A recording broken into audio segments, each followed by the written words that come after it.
Radio for the masses. Headline edition, July 8, 1947. The Army Air Forces has announced that a flying disc has been found and is now in the possession of the Army. If the game is rigged, change the game. Game changer. I occasionally think how quickly our differences worldwide would vanish if we were facing an alien threat from outside this world.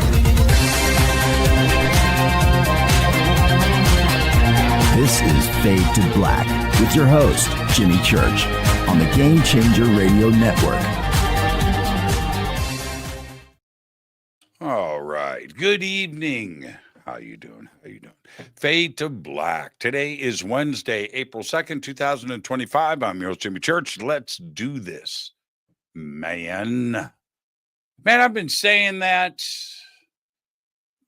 For 12 years. 12 years. Let's do this, man. I don't even know where that came. Oh, I know where I got that. You know what? I'm going to confess. I don't think I've ever admitted this on the air. I got that from Friday. Chris Tucker. Yeah. That opening scene, right?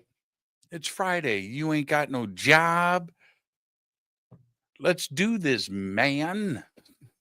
You ain't got shit to do. Oh, I just cussed. Well, it's from the movie. Friday. I'm going to tell you, that soundtrack, Ice Cube sent me a box of every CD he's ever recorded and produced and other bands and stuff. And in that box, everything's autographed. So cool. And in that box was the Friday soundtrack. I mean, there was Mac 10, all the NW, all that, just all the Ice Cube stuff. Well, Death Certificate, of course. One of my favorite albums was in there. I still have it. But it was that Friday soundtrack. Man, that thing didn't leave my car, that CD, for probably 2 years. I could do a whole show on the movie Friday. All right. Here we go. I know it's a short week this week because Monday I was in Sedona, Arizona. I was in Sedona for the weekend, hosting the Rise of the Guardians conference. So, which forces us into a short week because I was traveling on Monday. So we didn't have a show on Monday, but last night, Jacques Vallee, and he absolutely lit it up. And it's just so funny that Jacques, who's been on the show so many times, who had technical issues for 2 weeks. But we got everything worked out, and it was worth it because last night was absolutely amazing once again right here with Jacques. Tonight, Maxim Furek is with us. We're going to be talking about Bigfoot, the occult, the paranormal, and probably some of that rock and roll. We're going to do both kinds. We're going to do rock. We're going to do roll a little bit, but whenever I do that, I always tie it into the paranormal. And then tomorrow night, Ron James is here, and tomorrow night is going to be Washington, D.C., UFO, UAP, and all of the updates that are going on in and around Washington, D.C., and the subject of UFOs. Now, I do have 4 major events coming up. Coming up in 5 weeks, the Contact Modalities Expo. This is May 2nd, 3rd, and 4th, 2025 in Delavan, Wisconsin, at Delavan Lake at the resort. I'm headed to the Midwest. I'm going to hit Waffle House and Cracker Barrel while I am there. I'm going to see if I can get to the Harley Museum, which is right there. I'm wearing a Harley Museum t-shirt today. You can't see the front. It says Harley on the front, but on the back it says the Harley Museum, and it reminded me I'm going to be in Delavan. So there you go. Then I come back out here for Contact in the Desert, May 29th through June 2nd, right here in Palm Springs, California. And then I head south to South America, talk to Brian Forrester today with Brian Forrester in Peru for the Inca Celebration of the Sun. And that tour is June 17th through the 27th. I believe it's sold out. I'll be live streaming from there. But we do have a second tour coming up in November to Peru. And you can head over to the Hidden Inca Tours website, get signed up for that, and just get ready to have your life changed, to come to Peru with us. Then I come back for the Psy Games, the Psychic Olympics, August 1st through the 3rd, 2025 in Charlottesville, Virginia. Virginia. What movie did that come from? Why am I in Movie Zone? Oh, John Carter on Mars. I think that's what that was called.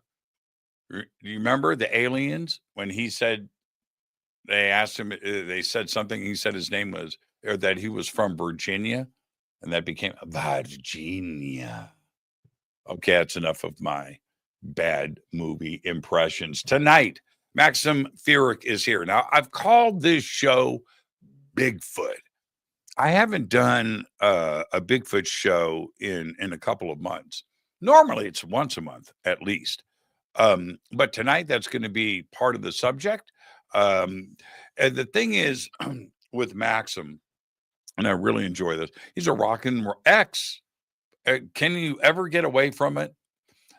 Former rock and roll journalist and writer, and took a left-hand turn somewhere and drove off the freeway and right into our community. Now he's exploring Bigfoot, the occult, and the unexplained. We're going to be talking about all of that tonight and his work with Ed and Lorraine Warren. And this is going to be a lot of fun. He's a researcher of psychology, addictions, music journalism, and the paranormal.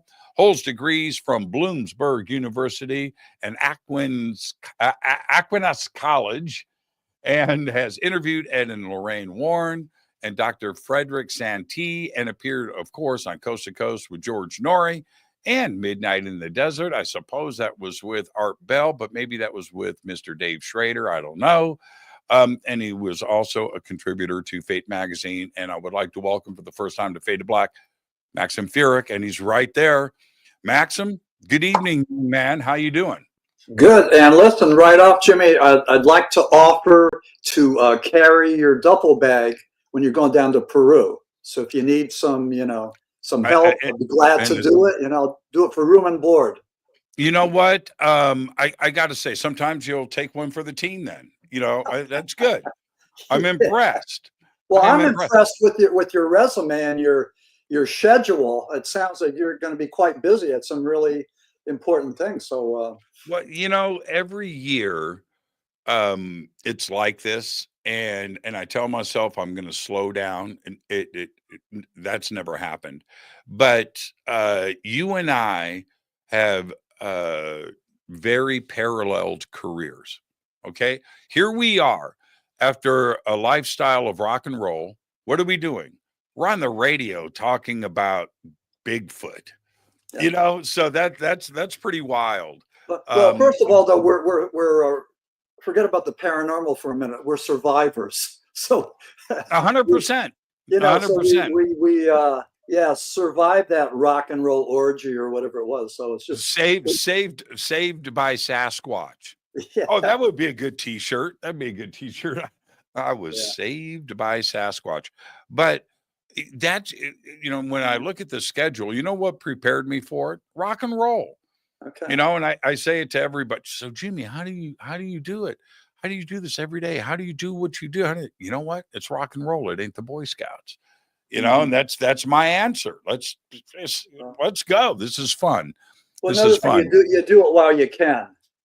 Come on. I mean, if if it's time to be on the couch and just watch TV, then we'll know when that day comes. But it's not now. So anyway, there was thanks for the invite, and glad to be here. I've heard great things about you, and like I said, I wish I had your vocal resonance. I mean, you got the gift. When I was like 5 or 6 years old, and I had this voice, and I couldn't stand it. And my dad, who was a musician, he would have his friends come over to the house, and myself, my brother Mike, and my sister Carol, and so we were like 4, 5, and 6 years old, right? We were all born back to back. You know how they did it in the 60s. Yeah. So my dad would introduce us to his friends, and he'd go, "This is my son Michael." He go, "Hey, It's my daughter Carol. Hey. It's my son Jimmy. What's up? Whoa. And everybody would jump back. And I hated it. I hated it. I wanted the same voice as everybody in my class. I didn't dig it. And had I known, I would have appreciated it more. But yeah, I couldn't stand it. I could not stand it.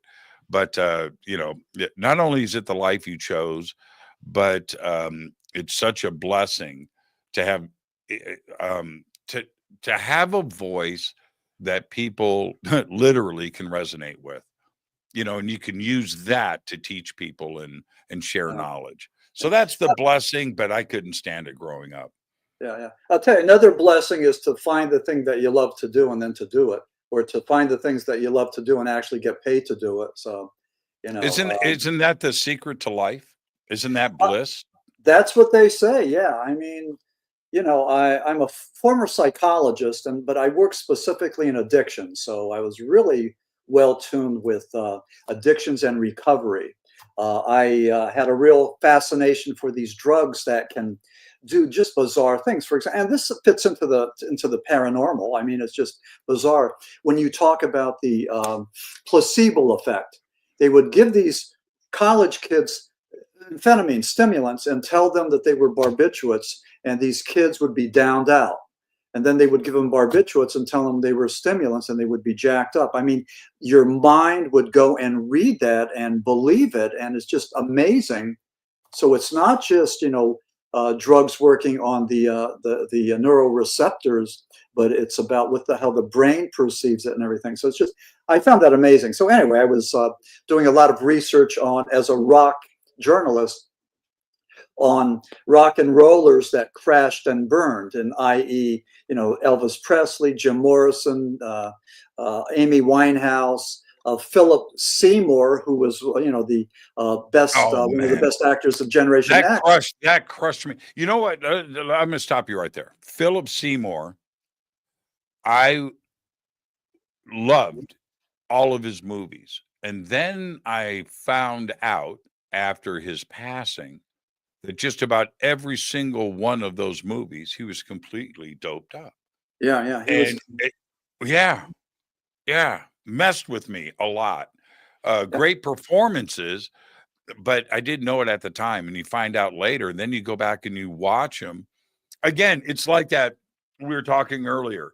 It's this attraction to the morose.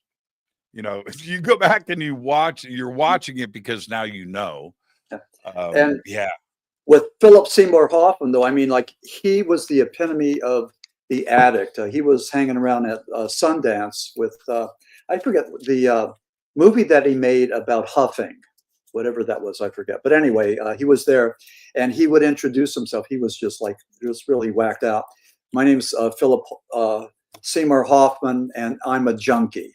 And that's how he would introduce himself to the people. Not hide it, not, just to talk like that. I mean, that was pretty, and it was sad, but there's a lot of that. So I was looking at these people that were self-destructing, and I coined the term celebrity blood voyeurism. And I defined that as society's pathological addiction or fixation with these celebrities that crash and burn, offering the circus. It's like the Christians being thrown in with the lion. So we still do it. And again, I call it celebrity blood voyeurism, and it's still going on.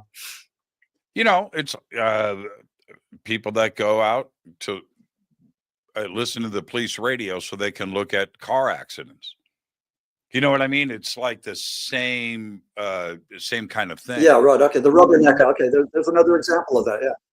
Yeah, and now I came. Yep, it is. Yeah. So, I came from the rock and roll side of things, and I didn't talk with any of my friends growing up in the world of rock and roll about UFOs or the paranormal. And now I'm doing what I'm doing, and my voice is out there, and it's on the radio, and it's on the internet, and it's on TV. And I get these emails from friends of mine in the past that would go, "So Jimmy, I heard you on the radio last night. I was driving around LA, and by the way, I had a UFO sighting, or I had a Bigfoot sighting." And I would hear, and it's like I started to put it together, and I would bring them on the show. But what I have found is artists and musicians seem to have the ability to understand and experience the paranormal, all of it. Why do you think that is? Well, I don't know. I can't answer that. But I'll tell you this, Jimmy, it was rock and roll that got me into the paranormal. And what happened, again, this is my personal story, my journey, but I was, as a rock journalist, I was researching and writing about the song Timothy. And that was a song that came out in 1971, Scepter Records. And it was predominantly a black label. And they had this rock act called The Boys, Timothy. In a mine shaft. So I'm writing this, I was going to write a rock biography about this song Timothy and its connection to Shepton. There was a thing called the Shepton mine disaster back in Pennsylvania, 1963. And in both the song Timothy and in the Shepton mine disaster, 3 guys were entombed and only 2 came out. So in the real life Shepton event, you know, the two men were rescued after 2 weeks. And it was just a wonderful tribute to human survival. It was one of the top stories, Associated Press stories of 1963, surpassed only by the assassination. Okay, go ahead. You're freezing up a little so bit there, Shepton Maxim. took place in August the 6th. Okay, so I don't know what to do, but so anyway, I started to research the Shepton mine disaster, and here there were elements of out-of-body experiences, near-death experiences, and afterlife experiences.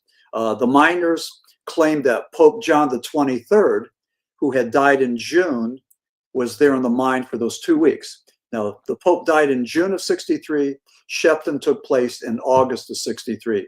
In all 3 of the Pope's purported miracles, they all happened after he died. So I was curious about this. So I talked to priests and nuns and brothers and everybody who would talk to me about it.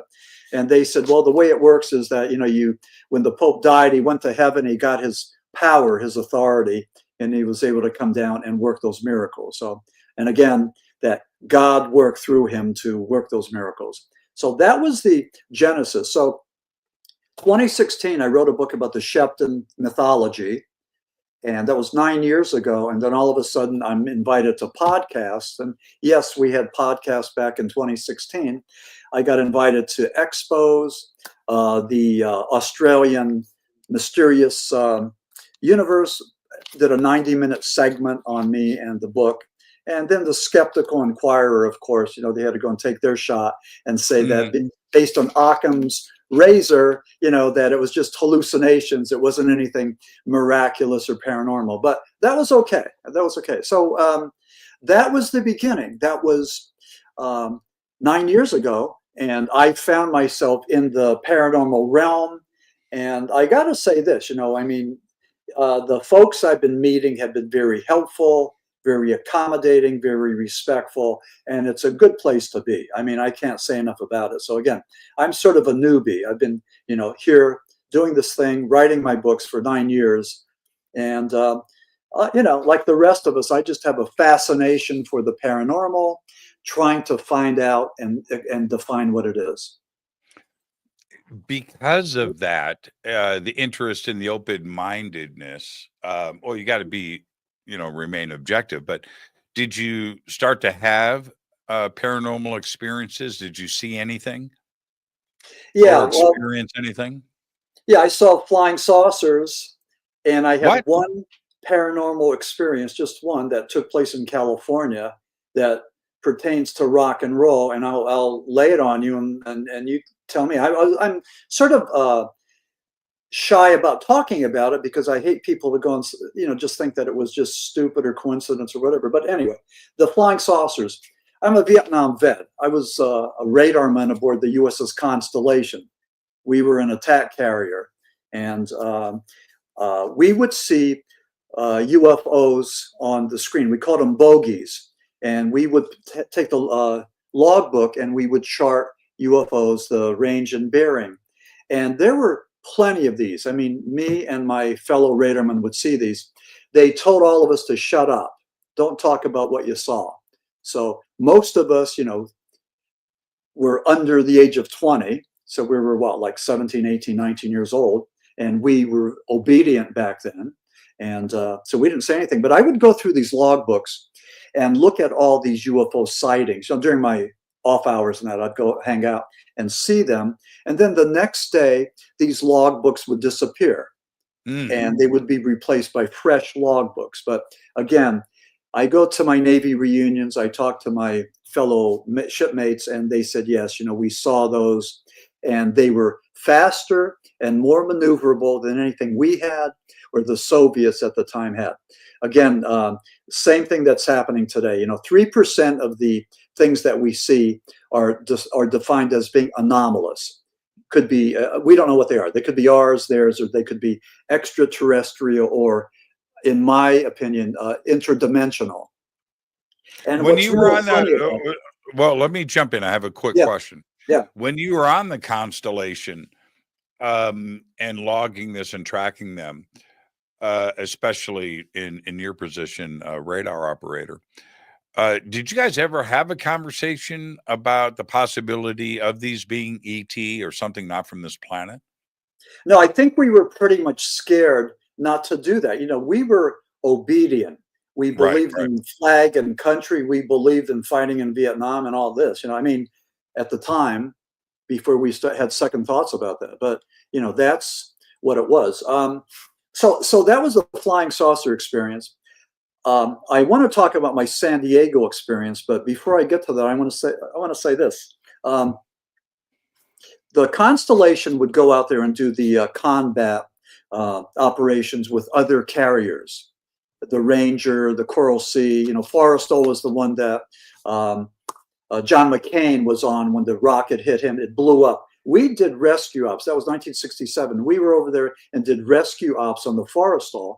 And there was a thing called JP5. It's the aviation fuel tank that was right underneath the hangar.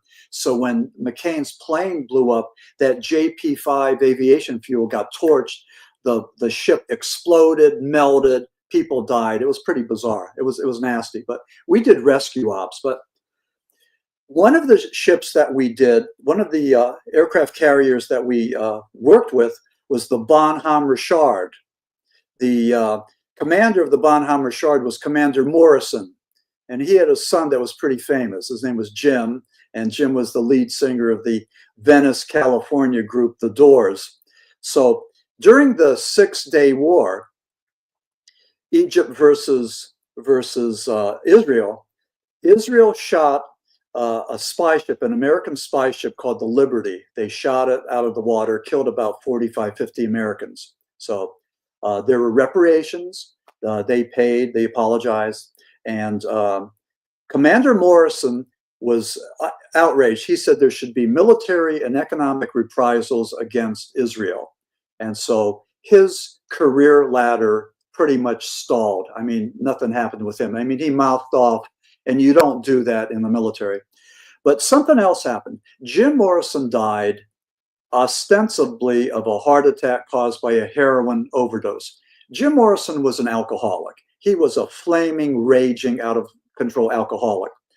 My theory is this, and I've had this, I wrote this several times, and I've been warned about doing this because I could be offed, whatever, for doing this. But I claim that the Israeli Mossad, the wrath of God, put a hit on Jim Morrison. It was just payback to his dad for, you know, for claiming that there should be these economic and military reprisals. And it wouldn't take much to send the hit team to Paris to stalk Jim Morrison, to find out where he was hanging out. We hung out at the same bar, drank all the time, came home at the same time.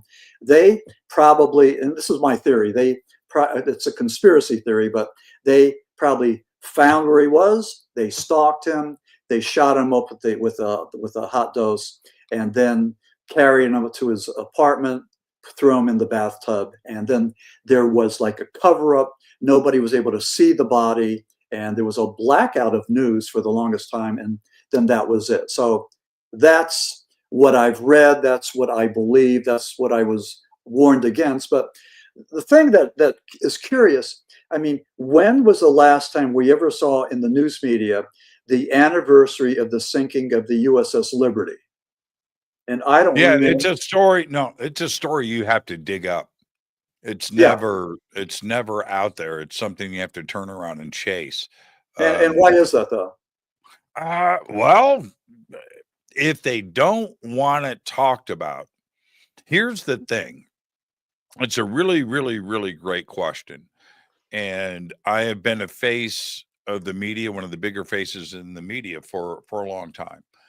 And when you start to have a career in media like I've had, television and radio, you talk to other people in the media, but you also find out about the history of the media. And one of the things that is crazy to this day, the CIA has their fingers in just about every media pie.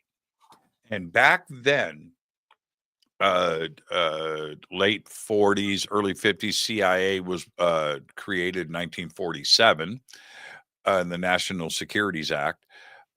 So in the 50s and the 60s, and Project Mockingbird and what was involved with that, which was real, the CIA had reporters and journalists at every TV station, every radio station, every newspaper in the country. Thousands and thousands of them under their employ. If they wanted a story squashed, news directors, it got squashed. If they wanted something in the media, they would present it. And so that ebb and flow of headlines has been very discreetly controlled. And today, with the internet and the way it is, people wonder if it's easier to run these kinds of things with the internet. And plus you have blazing speed, and you're not paying necessarily for human bodies. Before, there were thousands of news directors and writers and journalists and newscast hosts, talking heads, presenters that were under the direct employ of the CIA. And it's not a secret. This is fact. So something like the Liberty story, they want that squashed. It's squashed. You're going to have, maybe you'll have a journalist write about it, but you've got 3 wire services under the control of the CIA at that time. And all of the top 250 markets in the United States with somebody there under the CIA's. And no, it just won't hit the wire, won't be talked. It won't be part of the newscast. So yeah. And this isn't conspiracy theory. I'm stating fact. This is fact. This is fact. Yeah. So that goes deeper than I thought. Yeah, that's the deep state, the tentacles of the deep state, whatever. It's just, things that we don't know about. Yeah. The deep state is I think it's a misuse, not from you, but in general, with people, they use it as a coverall to just about anything, the deep state. But the concept of the deep state, absolutely. Absolutely, it is there. And before there was ever a term for deep state, we did have the CIA and the FBI. Did you ever see, I think it's on different channels now, but there is a documentary, there's 2 that were put out about 25 years ago of the FBI tracking protesters in New York City. Did you ever see that documentary? It's in black and white. No, but I haven't. No. Yeah, it's insane to see how how they treated American citizens back then. We think it's rough today. Man. So back to the paranormal and the rock and roll question. Yeah. To turn around and have your research pull you in the direction of Bigfoot and then rock and rolling Bigfoot. That's pretty fascinating. I'm going to start first with your opinion on what Bigfoot may or may not be. Yeah, I go with the premise that if it's not flesh and blood, and we've had a lot of time to find evidence for abominable snowman, Yeti, Almas, Bigfoot, Sasquatch, skunk ape, whatever you want to call all the all of the various species or breeds, and we haven't found anything. We've never come up with a carcass. We've never come up with legitimate DNA, and so since we haven't found what they call the flesh and blood, I think that the best thing to do is to take a look at some of the other theories that are out there, and go with those. And I think that interdimensional theory is the one that for me probably works the best. I don't think that and I combine Bigfoot with flying saucers. I think that they somehow travel in the same modality, the same realm. I think Bigfoot has psychic abilities, but I think Bigfoot somehow is able to go and shapeshift between dimensions. It can travel between dimensions and I think flying saucers do the same thing. One reason that I believe that, in Western Pennsylvania, in an area called Chestnut Ridge, and Chestnut Ridge is a 100-mile stretch from Pittsburgh down to West Virginia. It encompasses formerly 3 counties, but actually a lot more than 3. But in Chestnut Ridge, that's where we see the most Bigfoot sightings accompanied with orbs or flying saucer sightings. And when I first heard this, first heard this connection, I thought, this is ridiculous. This is fantasy land, Looney Tunes. I don't want any part of it. But there's just been too many things documented showing the connection with flying saucers and Bigfoot. Guy out there in Western Pennsylvania named Stan Gordon, and Stan's been around for a long time. He is sort of the keeper of the flame. Whenever the Pennsylvania State Police out there get a report of a Sasquatch or a UFO, they say, call Stan. They got Stan's number. So Stan writes all of this stuff down and documents it. Example, 2 years ago, my neighbor, my friend Joe, was at the cemetery paying respects to his son who had died, drug overdose. And he saw there by the timberline, he saw 2 Bigfoot creatures. One was cinnamon, one was black. And I talked to Joe extensively. I asked him about this on several occasions.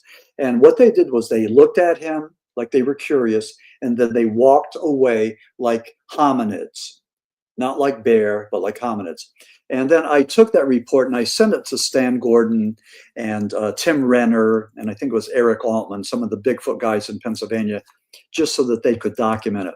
But with Stan Gordon, a typical Bigfoot sighting might be this, and they're boring as hell. It's like watching wallpaper dry.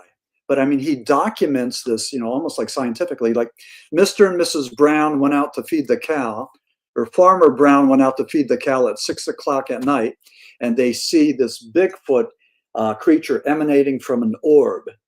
And then there'll be another similar sighting like that with other people in another time, but it's always Bigfoot and the orbs or the flying saucers, or the flying saucer landing and Bigfoot emerging. So that to me shows that there's some sort of a supernatural, some kind of a psychic thing, a paranormal element there that's not flesh and blood, that's something else, something of the supernatural that, we don't know what it is. Nobody can explain it, but we're trying to go and define what that is. I think these things are not extraterrestrial. I think Jacques Vallee may be the one of the first that was talking about that. But it just doesn't make sense for Space Brothers or any of these cryptids to travel, trillions of light years in a craft. Nobody has that technology, has that energy, has the capacity to do that. But when Albert Einstein talked about the wormhole theory, where you take the space-time continuum, fold it in half, and then boom, you just go from A to B, and that takes microseconds. That theory, again, that was Albert Einstein's theory from the 1930s, the bridge theory or the wormhole theory.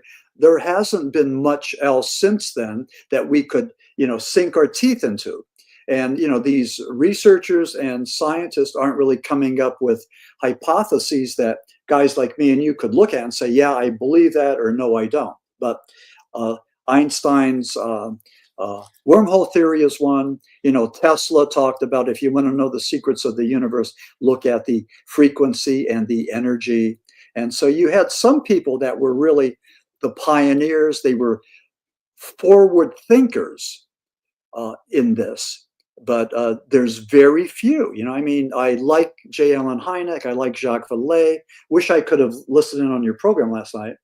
And I can't imagine what he filled your head with. I wish I could have heard that. But but there's let's stay right there on Jacques for a second. I have been blessed over the years to become friends with Jacques.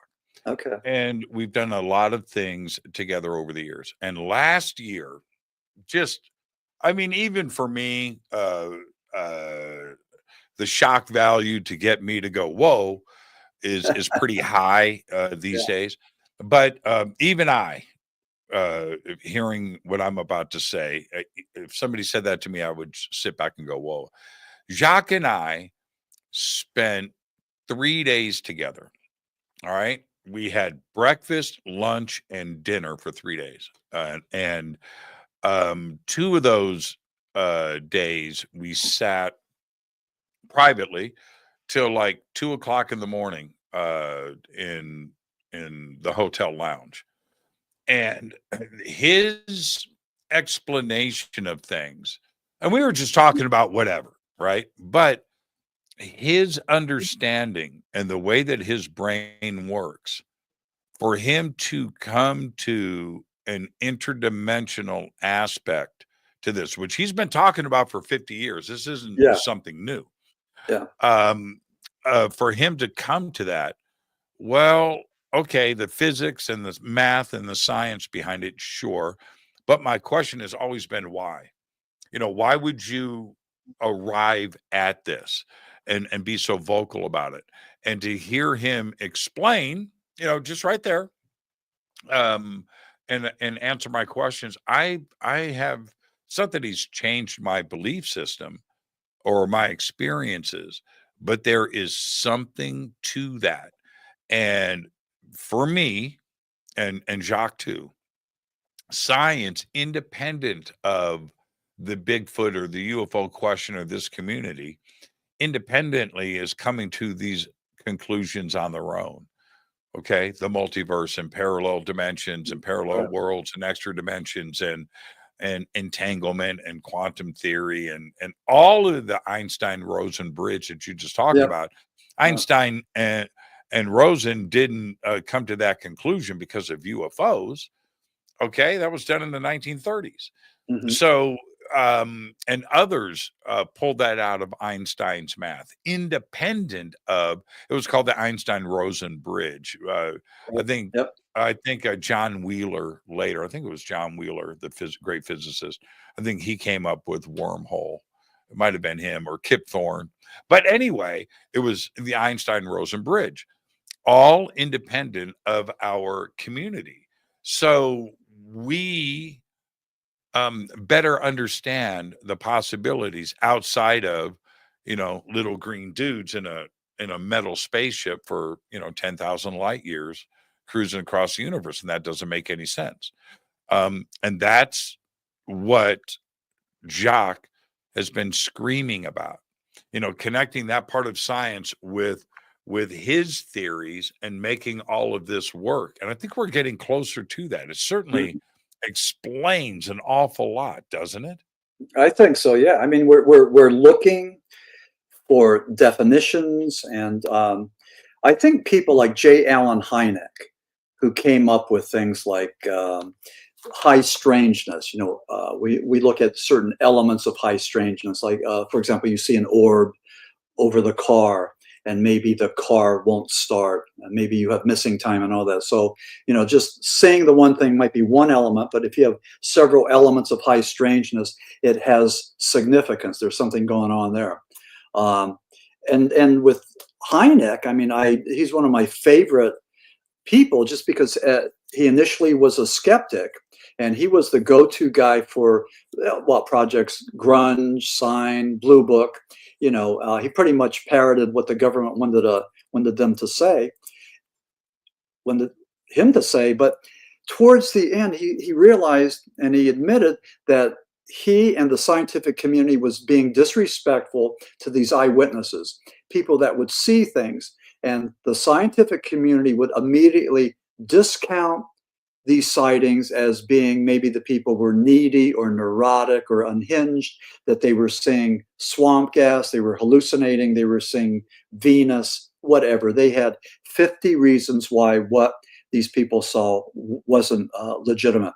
And Hynek realized that they had to go and stop that and start to use the scientific method and respect the witnesses, because a lot of witnesses would not come forward for fear of ridicule.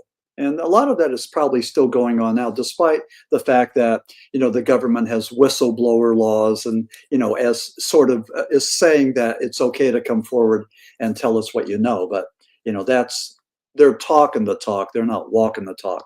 But I like to what Hynek did with Close Encounters, the First, Second, and Third Kind.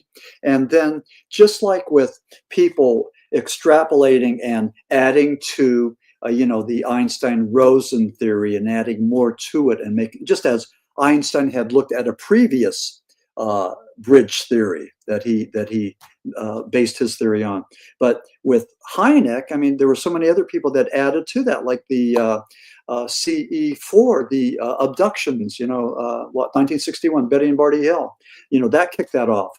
And then Stephen Greer, the CE5, that somehow through mind control and meditation and whatever, we can invoke these grays and all that. So again, we're looking at the template, the blueprint that Hynek gave us, and we're expanding on that like we did with Einstein. And, I think that maybe that's something that we need to do. And then all of us take a look at it and say, yes, it works, I agree, or no, I don't. And it's just a means of having a conversation, a discussion about something and seeing if it makes sense. Because let's face it, when we talk about the paranormal, it's ominous, it's ambiguous, it has no shape or form. We try to define what it is, where it is, and it seems like everybody has their own perception or theory about what we're talking about. But again, this is you're so right. You're so right about Hynek.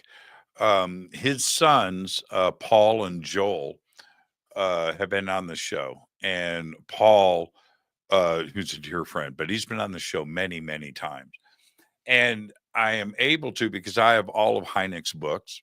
Okay. And so I asked them both, got the same answer.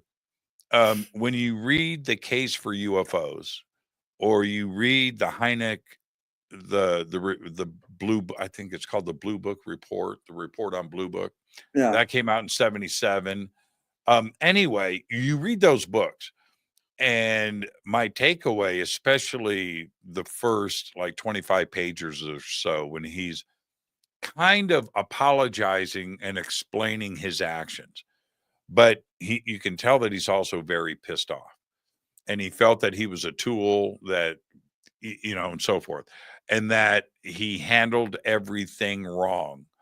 And he was really angry at the scientific community and the Air Force and the military, the Department of Defense. Putting that aside, in the end, although he didn't have all of the answers, he knew that enough of the phenomena to him was extraterrestrial. And he never spoke like that during Blue Book because he couldn't interject his own theories or ideas and the evidence and the interviews that he had done with so many witnesses. But then in his books, he was able to break down, like in the case for UFOs. This is why it's called the case for UFOs. He only wanted to put in this book cases that had met certain criteria. Eyewitnesses that were independent of each other, a certain amount of eyewitnesses. He'd like to have between 4 and 7 or more that were at different locations, seeing the same thing and reported the same thing, independent of each other. And then the radar data and everything else. So that's how he built a case. And that book is based on cases that had that kind of evidence backing up what was going on. And he had said, these are the cases where I think something was here that wasn't from our star system. And again, in an apologetic way, he was angry, man. And so I asked Paul and Joel, I said, was he as angry as he sounded in the books? Yeah, he was. Yeah, he was. He was pretty upset. He addressed the United Nations about UFOs. So that he did. He did that with a couple of other friends of mine that have also been on the show, Lee Spiegel being one of them. And they did that with the country of Grenada. Yeah. When Hynek came out of the closet, I mean, he had that whole swamp gas thing hanging. Well, I think that kicked it off. I mean, like he was confronted with that. He was just saying that what those kids saw, what those students saw, was just swamp gas. And then what he came up with, it was the same thing with the pit down man. It became part of the political arena, and I think it was Gerald Ford, might have been a representative there in Michigan, that said, no, these are legitimate. He was the governor of Michigan. Okay. He wanted, they wanted their own flying saucer, not swamp gas. So they had pushback. Hynek got a lot of pushback. And I think after that, he started to go and get really serious about what he was seeing and who he was interviewing. So I think that Michigan thing kicked it up, because I mean he had egg on his face after that. I mean, he was really embarrassed, and he couldn't backtrack. Nobody was buying the swamp gas theory that he had. So when that case broke, it was in and around a college, right? Yeah, exactly. Some female students there. Right. And it was hundreds of witnesses, man. Yeah. Yeah. And they called it was like, you had what did you call them, the student that was the hall duty, the resident advisor, the RA. The RA calls the local civil defense representative and gets him on the phone going, we got a flying saucer over our dormitory. What? It was the music hall on camp right next to the dormitory. What? And he tells them, okay, give it 5 minutes. If it's still there, call me back. And they did, and everybody was out there looking at this and watching it move and stuff. And it was so funny. Last week on the show, Maxim, I know you're my guest. I'm rambling. I'm just excited. No, this is good stuff, Jimmy. I'm really enjoying this. So so ramble on. The term swamp gas, aside from that incident in Michigan in 1966, aside from that, has it ever been used by anyone in history? No, nobody. It's never been used. I've never heard. Well, wow, you see those lights over there? It looks like swamp gas. It's not a term. It's not pop culture. It's not in the dictionary. It's not any scientific term. It's nothing. It's only been used that one time, and that's it. And I've never seen any photograph, any reports, any ignitions. If there was swamp gas like that, me and my friends would have been lighting that stuff on fire when we were kids, if you know what I'm saying. Yeah. And it would have, no, it's never been used, only that one time. Yeah. But okay. I did want to say this about my Michigan experience. I went to college. Can you back up just a little bit? I want to see your mouth. Okay. Okay, go ahead. Yeah. I used to go to school at Grand Rapids, Michigan. It was Aquinas College. I majored in psychology, and I went to Michigan because they were really politically active. I mean, it was just a hotbed. They wanted to secede from the Union. The Upper Peninsula wanted to secede. I mean, there were just a lot of radicals there. John Sinclair, just a lot. Alice Cooper, just a lot of Bob Seger, a lot of Michiganders. Became rock stars and all that. But when I got out of the Navy and I went to school there in Michigan, I joined the VVAW. That was the Vietnam Veterans Against the War. And we protested. And we went down to Washington, D.C. to protest Richard Nixon's inauguration. It was very orderly, very well organized and everything. And then the local station decided to have a little interview. It wasn't a debate, but it was an interview. And so they invited the representative from the very conservative Veterans Club, and then me from the very radical VVAW. And I was young and impetuous and not very well controlled. And I said that Richard Nixon was a liar. And, he was saying that he was bringing troops back home, and when actually he was sending a lot more over there. So I always thought, we were talking earlier about the hit teams and the list and people and being watched. I always felt that I ended up on a FBI list, one of Nixon's people that he was watching, just as a radical. So can't prove it, but there were a couple of things that happened during my career path that leads me to believe that, there was somebody was putting a damper on it. So I don't know if that's true or not, but loved Michigan, great state, and it's part of our UFO tapestry, especially with what happened there with Hynek and Gerald Ford. So anyway. Yeah, for sure. And that was until recently, that was Gerald Ford said when he got to Washington, and he did, that he would have hearings on UFOs. He wanted the answers. That was the last congressional hearing until last year. Okay. And that was 1967. Okay. And then right after that was the Condon report, and that happened in 68 and 69 with the University of Colorado there in Boulder. And then Blue Book was shut down right after that because of the Condon report in 1969, and Hynek was then unemployed. So and Gerald Ford got nowhere with it. But you bring up a really good point that Michigan was at the front of the UFO question there at the end with Gerald Ford, the congressional hearings, and then everything else that happened after that. And Gerald Ford never got anywhere. With trying to reveal the secrets about UFOs, as has every elected official that has tried to do something about it. Then since Ford, things started to percolate, and I think every representative was getting questioned by their constituents about, what's the government hiding? What do they know? And I mean, I think that question is pretty prevalent. So finally, back in July. Again, Maxim, I need you to sit back.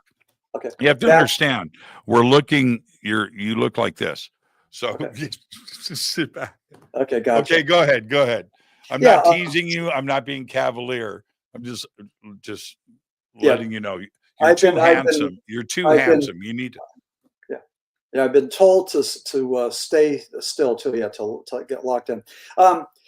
So I think it percolated until finally, the government realized that they had to come up with something. So in July of 2023, we had the congressional hearings, and we had David Grush, former military intelligence, that claimed that he knew where the bodies are and where the craft vehicles are, claimed that he would go and reveal his sources, because they were confidential, but he would reveal those in the right circumstances. So that was July of 2023. November of 2024, we have Luis Elizondo, same thing. He claims that the government knows what's there. And in both cases, the government claims that they're being transparent, but it's almost like sleight of hand. They're talking the talk, but they're not walking the talk. For my what I would call my research, I was able to, and I have a thing here. Yeah. I'm down here in Florida in the wintertime, and Marco Rubio at the time was the vice chair of the Select Committee on Intelligence. Now he's the Secretary of State. But I wrote a letter to Marco Rubio. I wrote letters to Representative Anna Paulina Luna. She was on the committee. Wrote a letter to Tim Burkett of Tennessee, Chuck Schumer, and Senator Kristen Gillibrand. So I sent letters to them encouraging them to encourage David Grush to go and reveal his sources, and not just talk about it, but actually show the cards. And the only one that responded was Marco Rubio. And I got what did he say? Yeah, what did he say? Well, he thanked me for my interest in everything, and that they're on this, and about being a appreciated my letter.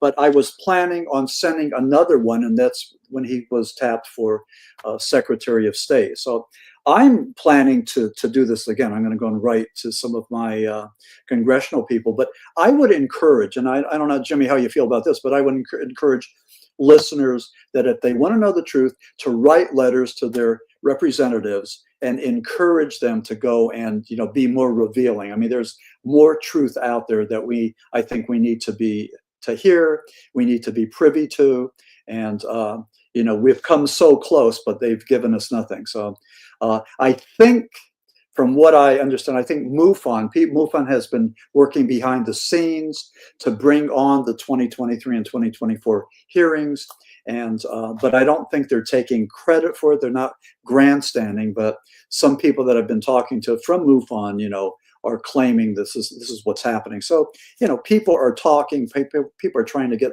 to the bottom of this, but with the whistleblowers, they're guys like David Grush and Elizondo who worked in special areas, and they claim that they know things, and they talk the right language, especially Grush. So I don't know. I'm waiting for more. I'm just waiting for more. Well, I think that your questions and you trying to get answers is the right frame of mind. And I think that a lot of the public today is thinking the same way.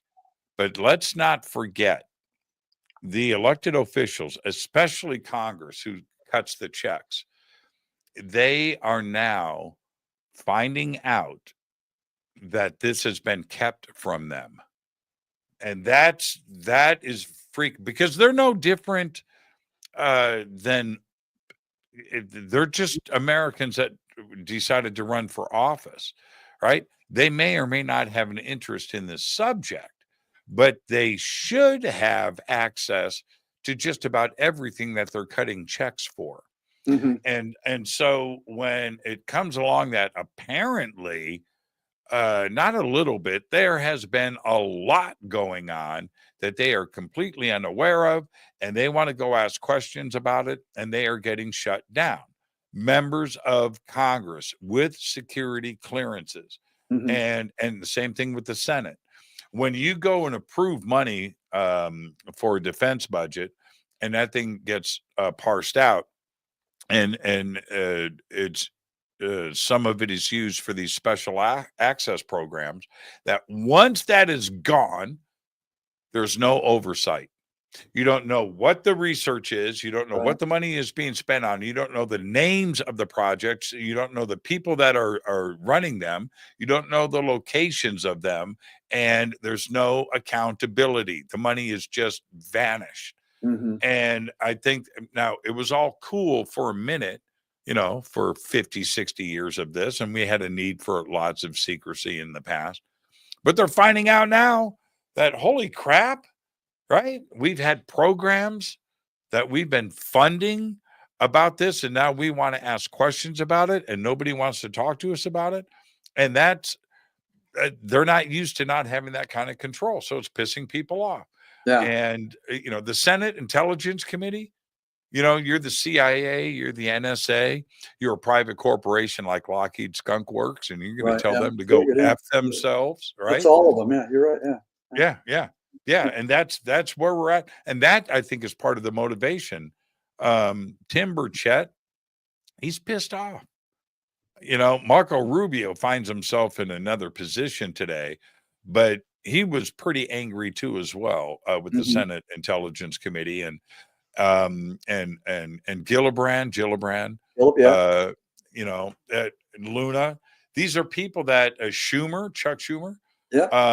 Yeah. These are very important elected individuals that sit on committees, and they want answers, and they're being told they can't have those answers. Yeah, it's pretty. If it doesn't exist, then why the secrecy? Right? You can't have it both ways. You can't have it both ways. Yeah, I was at a conference. Last year, and I was doing a presentation on Dr. Frederick Santee, the White Witch, the high priest for the Coven of the Cata. That's in my four-region hoodoo book. But the guy sitting next to me worked for the government. He was from San Francisco. He worked for the government in remote viewing. And man, I wanted to pick his brain. What was his name? I don't know. I don't remember what his name was. But he wouldn't tell me. He wouldn't tell me anything. I know all those dudes. Was he bald with glasses? I don't even remember what he looked like, to tell you the truth. Okay. All right. Yeah. Sorry. Fair enough. I wouldn't make a good witness, but he was telling me about, that's what he did, but that was it. I mean, he told me that, but he wouldn't go any further. Jacques Vallee worked up there too with them, SRI. Okay. No, I didn't know that. Yeah. 1968, 1969. Jacques is still to this day, he's really good friends with all those guys. And Jacques, okay, before we go to a break, I'm going to give you a gift. Jacques, sitting next to me, says to me, we're in these big armchairs, just shooting this shit for 5 hours. He goes, I'm a pretty good remote viewer. I go, bullshit, just like that. And he goes, no, man, they trained, and they came in and they said, okay, here's these things. This is 68, 69, 1970. And he, man, I don't want to speak for him. But I'll just say this. He goes, yeah, I started getting hits. And he said, it's just a matter of learning what to do. And it was so funny. I'm a pretty good remote viewer. I was like, oh, man. All right, let's take our break. Maxim, you stay right there. This is Fade to Black. I am your host, Jimmy Church. Tonight, Maxim Furek is with us. It's Bigfoots, UAP, the paranormal, and all of that stuff all night long. We'll be right back after this short break. Stay with us.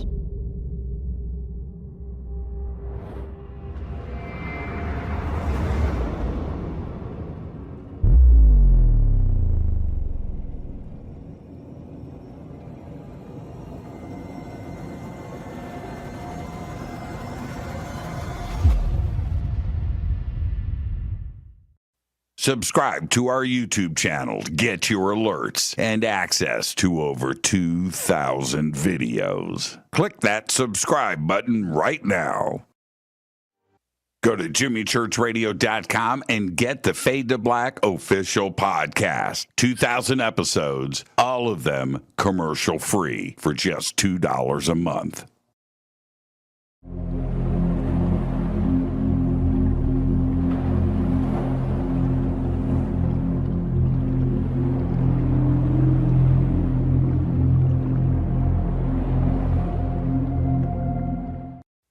Watch Into the Vortex on Gaia TV. It's fade to black for the screen. Simple to do. Go to Gaia.com, search Jimmy Church, or click on the link below.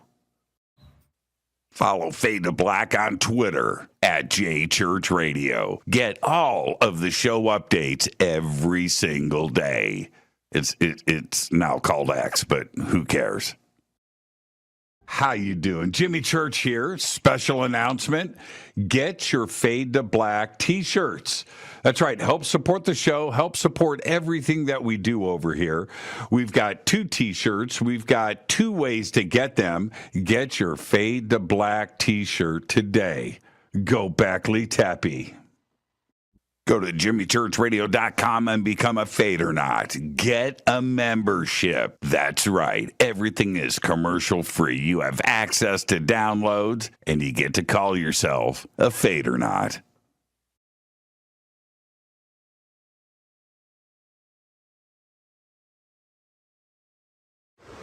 Today we're headed to Bolivia, Tiwanaku, Peru, and of course, Pumapunku. Brian, exciting. Thank you so much for everything, my friend. Always an honor. Right behind us is the sacred river of the Inca that goes past Machu Picchu. So we're going to be driving up to its source at 15,000 feet above sea level and then down to Lake Titicaca. So today we hit 15,000 feet. Yes. Crazy. And you can do it with us. All you have to do is go to hiddenincatours.com. Simple. We've got 2 tours coming up next year, one in June for the summer solstice, right?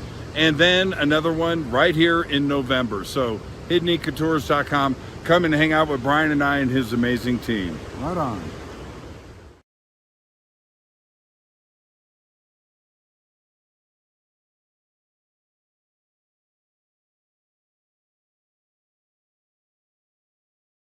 River Moon Coffee, makers of the Fade to Black blend. Truly the best coffee on planet Earth. Just visit rivermoonwellness.com or their Amazon store. It's all simple to do. You can check out the Fade to Black blend, the Game Changer blend, or any of their Black Moon Wellness products. It's the only coffee I drink.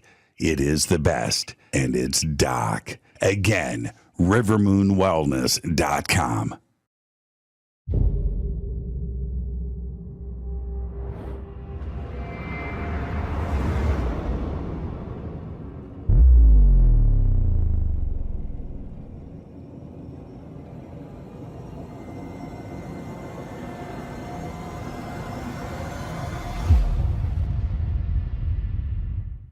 All right. Welcome back, Fade to Black. I am your host, Jimmy Church. Tonight, Maxim Furek is with us.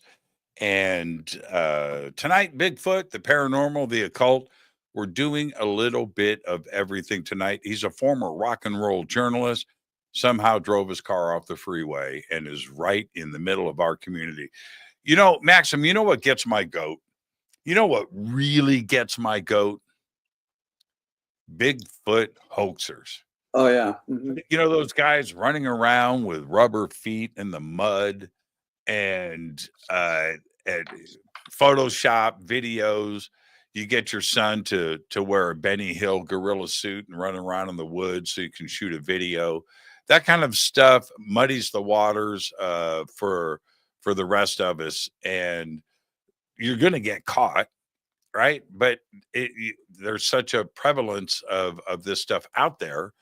How do you tell the difference between a hoax and what's real? That's a good question, but in my book, The Lost Tribes of Bigfoot, I talk about the hoaxers and I pretty much call them out. I claim that they've sold their soul, for their 15 minutes of fame or for their financial gain or for whatever reason that they do it. But there's been some infamous hoaxes. The Piltdown Man was one that incorporated political aspects. And what happened was in Great Britain, an amateur fossil collector, Charles Dawson, claimed that he found this Piltdown Man that was older than the Heidelberg man that was discovered in Germany. So right away, this was for nationalistic glory. So a lot of people wanted the UK to have their own, relic that was the oldest thing. So they found out after 40 years that Charles Dawson had faked this, that it was an ancient human skull cobbled together with the jaw of an orangutan. And the orangutan's teeth were filed down to look like a human. The whole thing was peppered with iron oxide to make it look old. But the scientific community and the political community was looking the other way, again, just for their nationalistic pride. But after something like 40 years, he was found out, and and his cover was blown. Same thing with the Minnesota Iceman, and this was where guy claimed that Ray Hansen claimed that he found this relic, this Bigfoot thing, floating in a chunk of ice off of Siberia. He changed his story several times, but he was able to go and bamboozle some of the cryptozoologists that were looking at it. And so again, with the early stages of cryptozoology, I mean, we were sort of embarrassed by this hoax because they wanted to find the missing link. They wanted to find the link between Bigfoot and something else. And because of that, they believed that this Minnesota Iceman was authentic. And it wasn't. It disappeared. They changed into a latex suit. The story kept on changing. It was just like really bizarre. But the Minnesota Iceman is now down in Austin, Texas, at the Museum of Oddities, and you could see it there. But that was just an amazing example of hoaxery, and that was Frank D. Hansen. He was the con artist. He was a carny, and he was able to take this body, this Minnesota Iceman, around. He took it on the road. He took it on the road, made money with it. Yeah, and Ivan T. Sanderson believed that it was the real thing. Helpemans believed it was the real thing, and they looked at this creature and they could actually smell the rot. So based on that, they believed that it was real. And then somehow there was a sleight of hand, and that disappeared. And then the latex one showed up, and Hansen was always moving the goalpost. He kept on changing the story. And one of the stories was that he had to get rid of the body because he was, I think, up in Canada, and he didn't want to get accused of murder, having this corpse. So he ditched it and had the latex one. But again, the story was ingenious, and he kept on changing. And, a hoaxer is a hoaxer. I remember with the one guy in Bluff Creek, the Ray Wallace had the fake footprints, and it was Lauren Coleman, the cryptozoologist, and his quote was this: "Fakery not revealed is a lie that lives on into the future." And he was one of the people that called out Ray Wallace for making these tracks, because a lot of the newspapers at the time thought that Bigfoot was a fake, and this was based on these tracks that this guy Ray Wallace was making. But that was back around 1958, when the term Bigfoot came into the American lexicon. That's when, and this was pretty interesting because in California, I think it was the Sacramento Bee, I think, is the journalist over there that was covering him, and a couple of other newspapers up there. Yeah. And that's where the term Bigfoot came from. Yeah. Because of the articles that were being written at the time. Yeah. So the Humboldt Times printed it. Mm-hmm. And this was the California's version of the Abominable Snowman, but they printed Bigfoot, and all these people are writing. They got thousands of letters in response to this article about Bigfoot. People saying, "Yes, I believe in Bigfoot," or "Yes, I have seen Bigfoot." And then after that, there was the tsunami, because we realized that this thing Bigfoot was nothing new, that, the coastal peoples of British Columbia were talking about Sasquatch for thousands of years. Totem poles and records and storytelling and everything else. So, what I mean, it's amazing how it came full circle from the abominable snowman and Yeti to Bigfoot to Sasquatch. I mean, just and some of the original sightings that made it into the press were in Vermont. And that's, and for me to go back into deep history, not only with different indigenous cultures around the world that have talked about this, from the Himalayas and China, all the way here to Alaska, right? Every continent has got their own version of this. Exactly, So yeah. it seems to me that there's something going on. But in Vermont, there was a carriage, okay? A carriage, like a taxi, stagecoach. It's got 4 people in it, plus the 2 drivers. I don't know what you call a stagecoach driver. Maybe you call him a driver. Anyway, so those 2 guys. And they pull over and stop for whatever reason.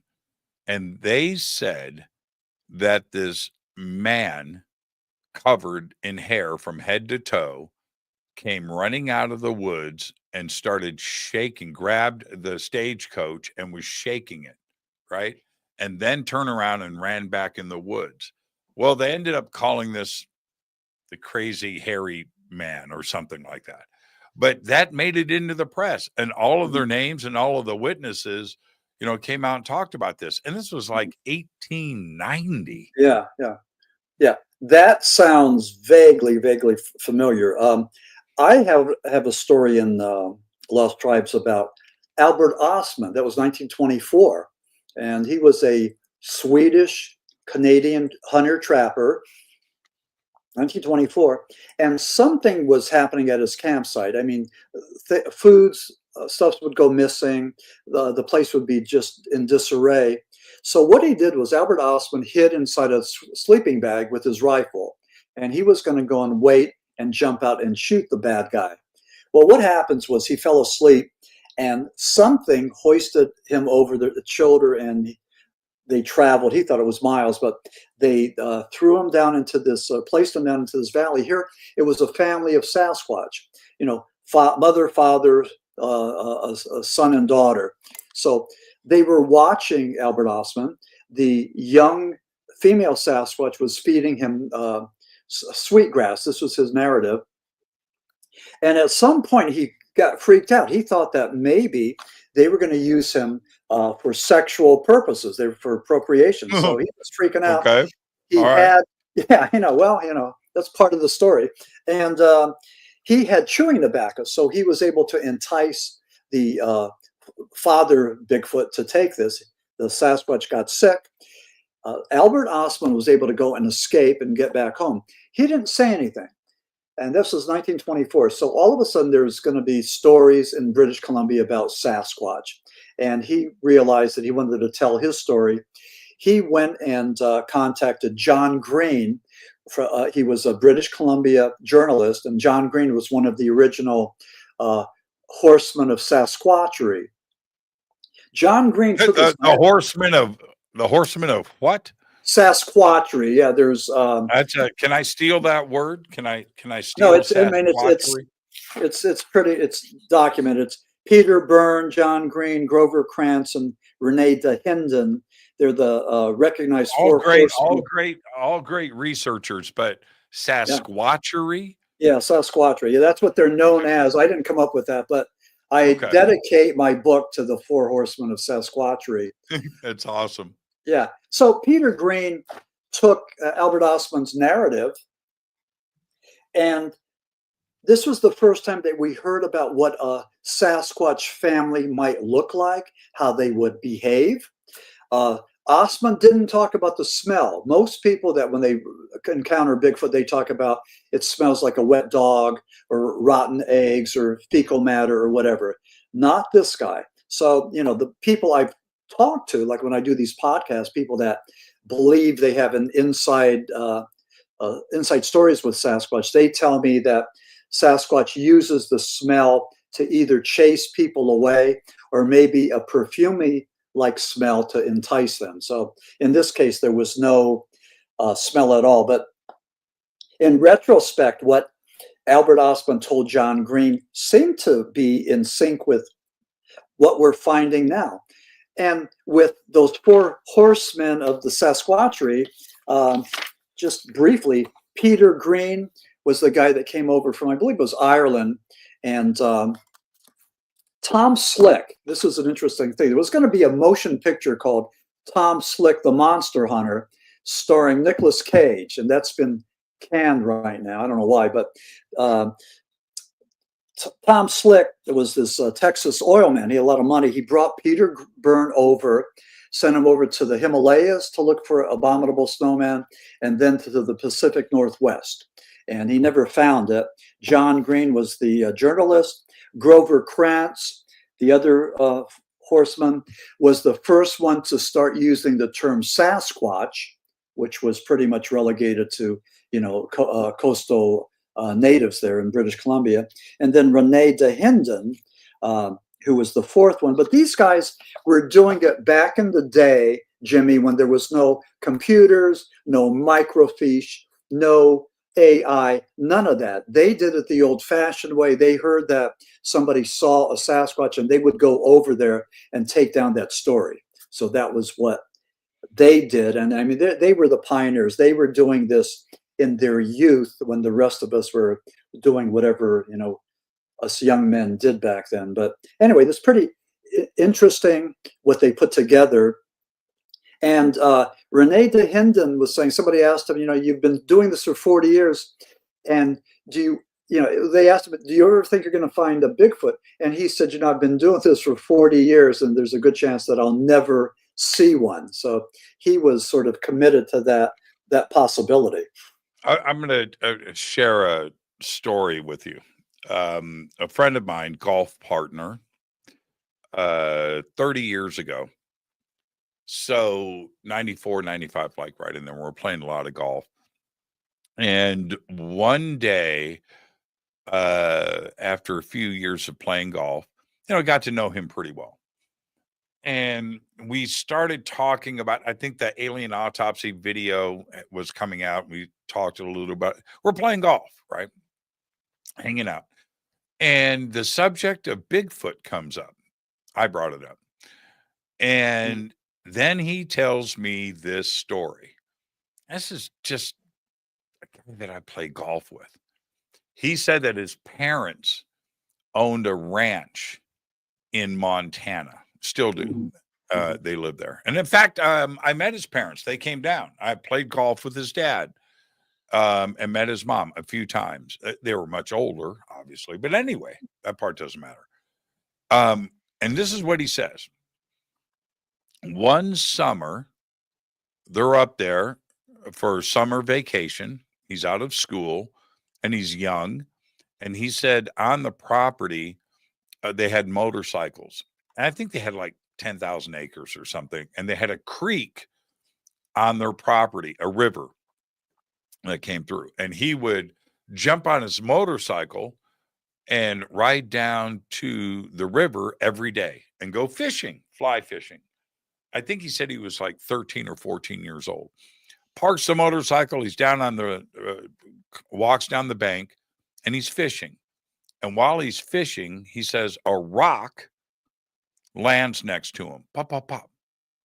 And that gets his attention. He's still fishing. And then another rock. Plop, plop, plop. A little bit bigger. He's like, okay. And he thinks the rocks are rolling down the hill in back of him on this dirt embankment. And he said, so he moves a little bit upriver away from these falling rocks. He's not thinking anything about it. And he said, then a bowling ball sized rock lands next to him. But boof. Wow. And he turns around and he sees above the embankment a Bigfoot head looking at him. Yep. And he's looking at Bigfoot and he runs up the embankment and gets up to the top of the hill. Bigfoot had run down the river and dashed in, and he saw Bigfoot running into the woods and into the trees about 100 yards away. Now that's his story. Mm-hmm. You know, and now what do we do with that? He's alone. He doesn't have anybody with him to back up his story. It only happened to him that one time. But do we just discount that to a kid's imagination? I don't think so. And this is just a businessman, you know? But yeah, and we hear these stories over and over again, and we want to discount it to this, or we haven't. I'm in the middle of it. But when I hear stories, I'm not one way or the other. But when we hear stories like this, I think that we really need to pay attention because it's not one person, it's hundreds of thousands of encounters like this. Exactly. You know, and so when you look at those elements of high strangeness with these Sasquatchers, you know, you're talking about eyewitnesses, you're talking about the smells encountered, you're talking about the sounds, you're talking about the pebbles or rocks that are thrown, you're talking about the wood knocks that are answered, you're talking about wood structures, you know, all of that. You have all of that, but you don't have the body or the DNA. Still, what we do have is something that, you know, the scientific community doesn't accept as being, you know, valid, but still what we have is something that should get our attention, because so many people in so many places are seeing the same thing. They're describing the same thing. And it's like this. I mean, collectively, Bigfoot doesn't walk, it glides. It doesn't reflect light, it emits light. Rosemary Ellen Guiley talks about the bilocation, or the rapid transport, that it can transform from the material and tangible to the intangible. So we think it has some kind of psychic abilities. They talk about Bigfoot being able to communicate telepathically. You know, again, people that claim to talk to Bigfoot. You know, I talked to a bunch of guys. Do you know Duke Sullivan? I do not. Okay, Duke, he's been on the show many times. Duke, if you're listening, I'm sure he is. What's up, my brother? And I got to get Duke back on the show. He has a YouTube channel and a thing that he does called World Bigfoot Radio. And it's amazing. But one of the things, I'm bringing him up for a specific reason, Maxim. He telepathically talks to Bigfoot. Okay.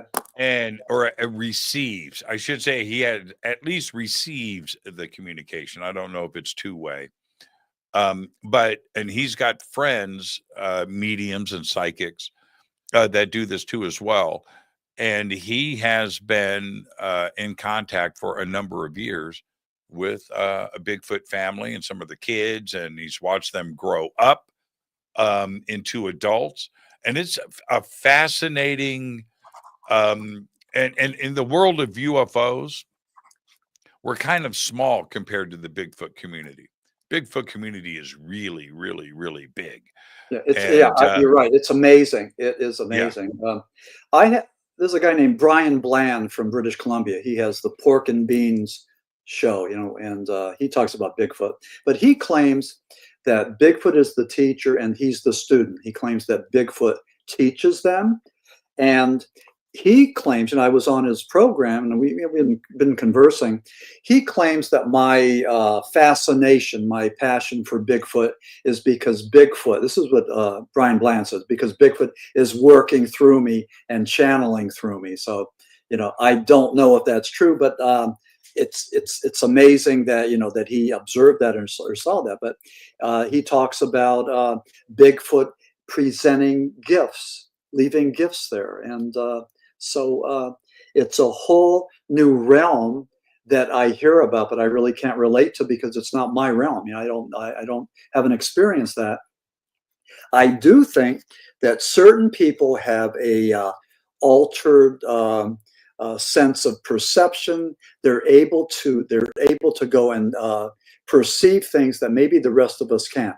Maybe they have a higher vibration or higher level of awareness. You know, I'm not sure, but I think it's possible that those folks are the ones that are seeing these cryptids. These people are the ones that are seeing UFOs, you know, UAPs. So I think some people have an ability to see things that are around us, that surround us all the time. And I don't know. You know, I mean, if you look at the real world, you look for gifts, you look for spiritual gifts or messages. You know, when you see an eagle, you know, when you see a rainbow, you know, that hits you on the head. I mean, that's very profound, pretty dramatic. But there's probably other things that are there that we see all the time that are there, but maybe just, you know, we're just not locking into it. We're not accepting it or recognizing it. But I think some people do. I know in the Shepton book, when the miners claim that they were that they had out-of-body experiences, and Saint Teresa of Avila, she was the 17th century Spanish mystic. Saint Teresa, I love Saint Teresa. She claimed that through prayer and meditation, you could reach states of rapture, ecstasy, and flight of the soul. And flight of the soul is that out-of-body experience. The miners in Shepton, I believe, through prayer and meditation, were able to go up through that cave, that mine, you know, 330 feet, and go and look down on the rescue team that was there.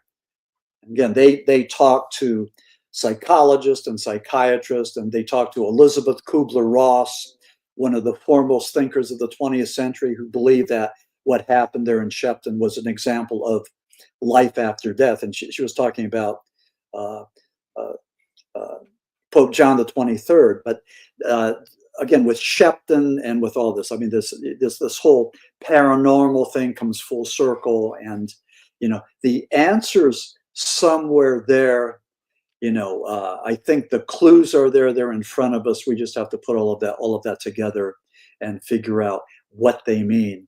But you know, and we have wonderful spokespersons like Jacques Vallee that have helped, and J. Allen Hynek and John Keel that have helped to go and articulate that, and you know, give us parameters. And all we're looking for is like what Jung and Freud called was talk therapy. You know, you have this horrible nightmare that's smothering you, killing you. Well, what we need to do is talk about it, give it a beginning and end, give it some height and depth, and realize that whatever it is that's jamming you up, it's here. It's here. You can look at it, you can define it, you could give it parameters, and you can control it. And that's probably the most important thing we can do, you know, as humans, to be able to control some of those things in our mind. Especially, I don't know. I don't know. I may be wrong in thinking like this, but I don't know if the world can handle Bigfoot. And look, UFOs, universe is a big place. There's a lot of life out there. We can wrap our head around that. We're not alone in the universe. And that's a very easy thing to accept. Very, very. It's easy. It's a numbers game, right? But everybody says that. Yeah, but Bigfoot, alive on this planet, an interdimensional being that can go from non-physical to physical and hang out and then disappear, people would freak the frig out. I mean, all of us that are into the paranormal need to stay up on the research and be current and know what's going on. I mean, we've had some incredible things that have happened in 2025. The probes in Mars believe that there were civilizations there on Mars, maybe millions of years ago, but there's signs that there might have been water channels, you know, canals and all that. So we believe that life might have been there, and we're trying to figure that out. And that's exciting to me. Another one, January of 2025, there was a glacier up in Antarctica that calved, it broke off. It was the size of Chicago, 19 miles by 11 miles. These oceanographers were there and happened to be at the right place at the right time. They went over there. It took them about an hour to get there. They had remote devices that they sent there underneath where the glacier was, hundreds of years, thousands of years, looking for life. And they found things. They found jellyfish that were like 16 foot long. I mean, they found life where typically you wouldn't find any life at all.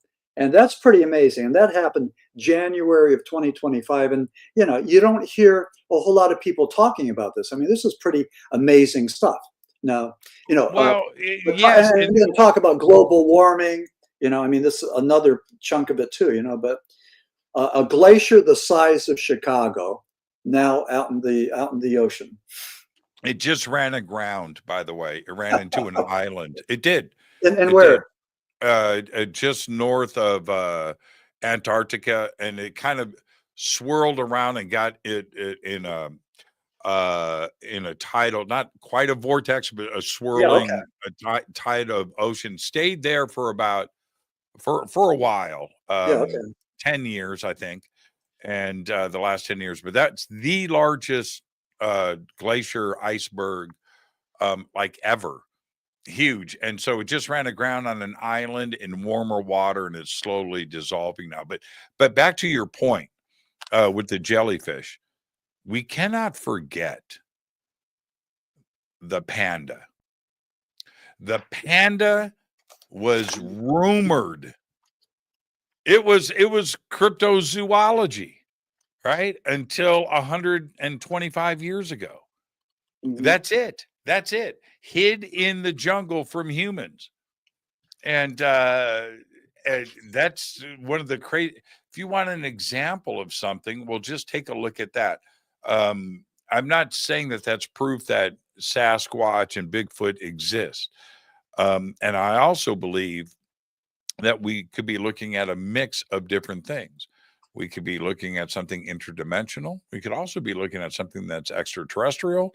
We could be looking at something that is just flesh and bone, that's avoiding humans, that are extremely intelligent. They have great vision, great hearing, and they can hear humans from a great distance, and they just walk further in the woods because they don't want to be seen, and they're doing their own thing. I think that's part of it too as well. We I don't know. I've never seen Bigfoot. I've only seen Bigfoot prints, and that's only happened to me one time. Freaked me out, Yeah. but that's the only thing I've ever seen. Pretty amazing. I'm down here in Florida, and our version of Bigfoot is the skunk ape. Yep. And I'm fortunate because I'm on the Gulf Coast. I'm in Citrus County, but we're real close to a place called the Green Swamp. That's like 110,000 acres over 3 counties. Not real far from the Everglades, 16 counties from Miami-Dade up to Polk County. A whole bunch of things here. So, there's places, a lot of swamp for a creature to hide. But, when you talk about some of the discoveries, the mountain gorilla was just discovered in recent times, I think in the 1950s. The bonobo, which is one of the closest relatives to the humans, with the gorillas and the chimpanzees. We share, as you know, 98% of our DNA we share with chimpanzees and gorillas. The only thing that we have is that 3% makes you and I unique from them. But well, I think we share 70% of our DNA with bananas. With bananas, okay. Yeah, and everything else on this planet too, as well. That's good. I have a friend. Okay, to your point. All right. I can't show the video. I have it. I don't have his permission to show it. It's his video. It's a long video, but he sends me this video about 10 years ago, right after it was shot. He's with his family, his son and his daughter, in Galveston, Texas, and they just had like a hurricane down there. And they're down there after the hurricane, and they're walking down this road in Galveston, completely desolate, no trees, no nothing, grassland, but like just flat. And they're on this gravel road, and they're walking, and his son and his daughter are both shooting cell phone videos. Okay. Just of them walking. And then they see in front of them, about a quarter mile up, this black figure walking in front of them on this gravel road. And now it's way up, it's just this, but you can see him, how he's walking, and no shoes, or you can see it's just all black, Yeah. head to toe.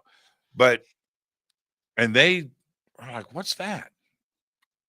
So they start to like pick up their walking and trying to catch it, but it's just walking, and it's like pulling away from them with these big strides, and you can see it. It's pretty crazy.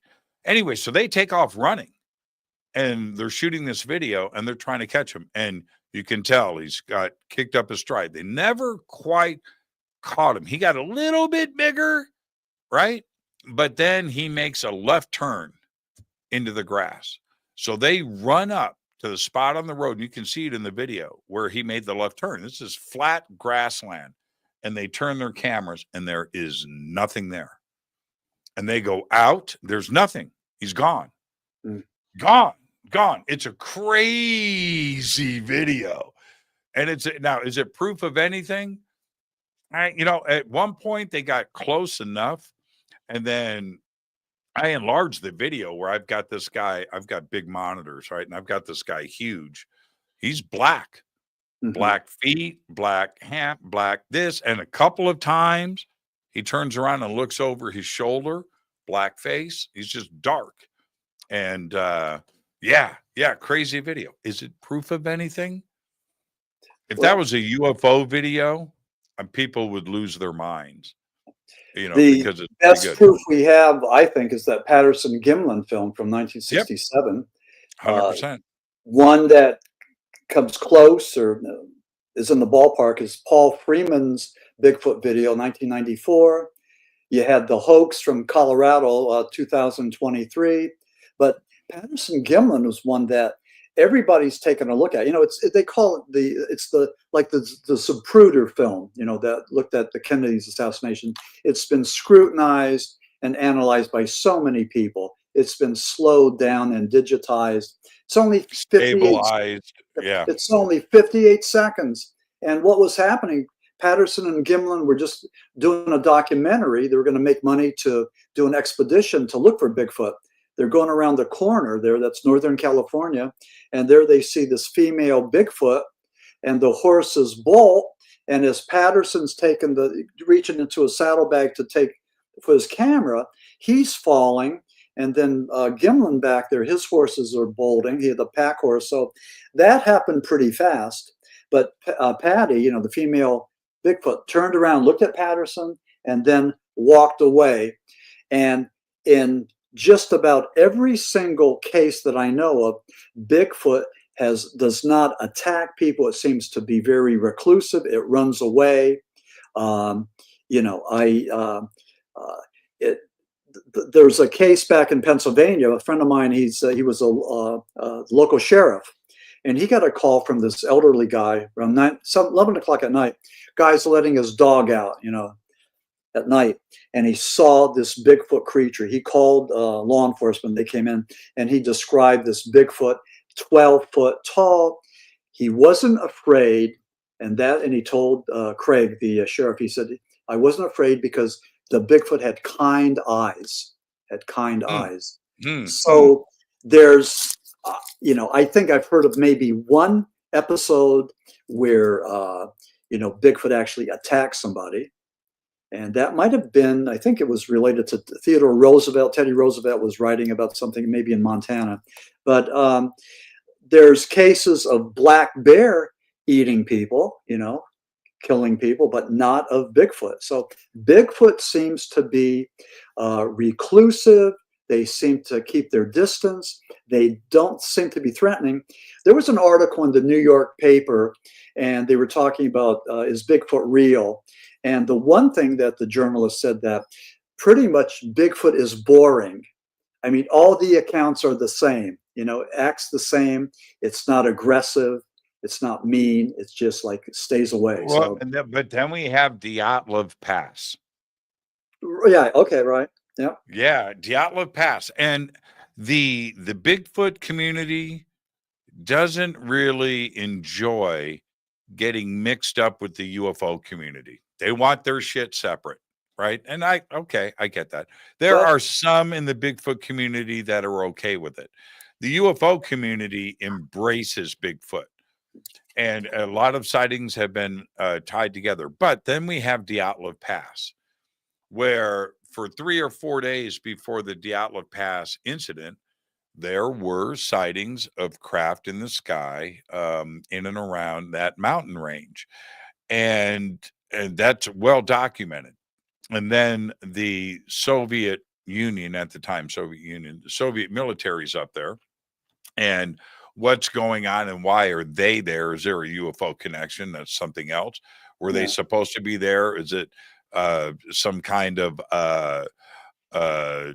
training thing that they are on? Don't know. But project, then Dyatlov Pass, and that incident happens with those college students where their tents were shredded from the outside, and they were so scared, apparently, that they ran out naked. Some were naked. Into the deep snow, up into the trees, right? So and they all died. There were no survivors. And then the official explanation, some sort of weather anomaly that caused that. And then the KGB comes in. If it's a weather anomaly or something else that's just natural, what's the KGB doing and keeping this a secret investigation for so many years? The KGB was on the scene immediately. So that is there a connection with UFOs and that incident? The slash marks and what was going on the outside of their tents is pretty interesting. And was it a violent encounter with Sasquatch, Yeti, Bigfoot? I don't know. That's one of them that's in the annals, and I don't know. I think that some of the Sasquatch people that I talked to in Pennsylvania are more accepting now of psychic abilities and interdimensional theories and all that. I think they're starting to straddle the fence. They don't just have 1 foot in the flesh and blood thing, but they're looking at other options. So I think that's happening. I think that maybe we're making some progress.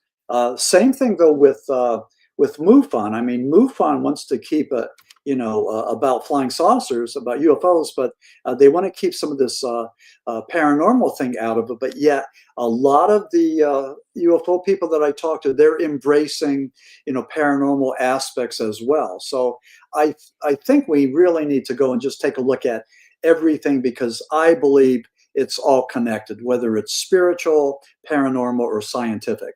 I think a lot of these things have scientific explanations. We just don't know what the cause and effect are. And in like really basic terms, you drop an apple and we see the effect. The apple's dropping. We know the cause is Newton's theory of gravity. So that's an easy one.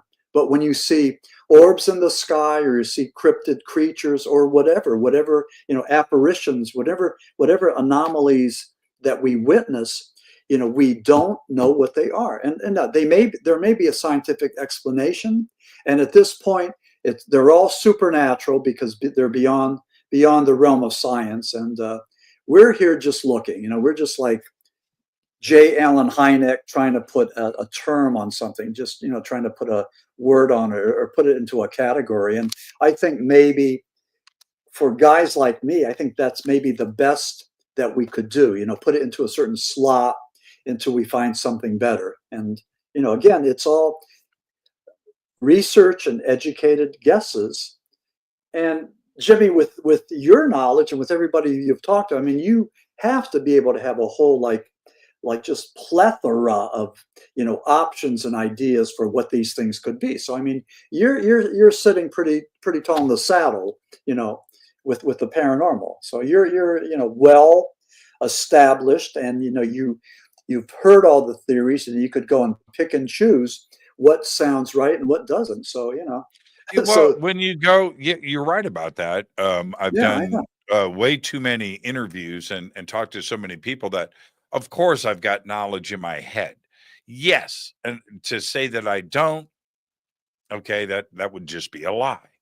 But what I do is I listen to everybody, and I respect their experiences and what they're trying to say and share.